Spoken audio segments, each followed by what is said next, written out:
With an amazing project plan like this, it's unlikely you'll miss any details. You've done all the work and thought of everything. But imagine a project stakeholder wants to know the progress of your project, so they take a look at the project plan and are faced with 1,000 rows of tasks, all with their own status. They will near on have a heart attack. No way could they pinpoint any problems or see their impact quickly enough. We know senior managers do not have a lot of time. For this reason, we have the milestone table, where all information is brought to a high level.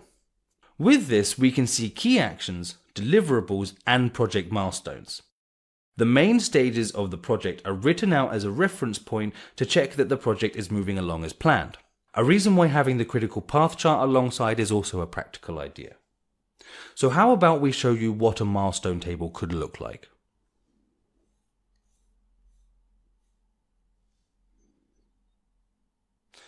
Note that we said milestones. Milestones, as the name suggests, are important achievements throughout the project. They are marked with a 0 duration on the milestone table.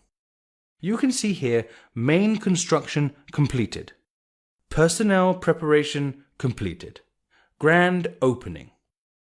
These are some of the Lamborghini project milestones. Awesome! We have officially covered everything a project manager will need when scheduling their project.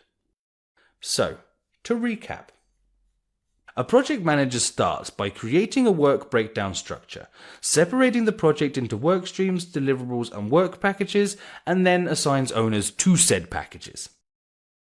This translates nicely into an activity list, but has little to no sequence, so the project manager works out all the dependencies and with that identifies the critical path. Awesome! Now, the project manager can use the Gantt chart to time the execution of tasks around the critical path. After all this is in order, the project manager will create the low-level project plan and the high-level milestone table.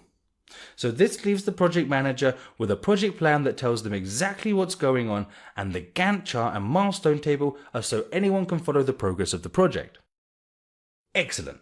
This brings us to the end of our timelines part of this course. Now is the time we move on to budgeting. We are about to see how a project manager controls costs and gets what they need in the most effective way. See you next lesson.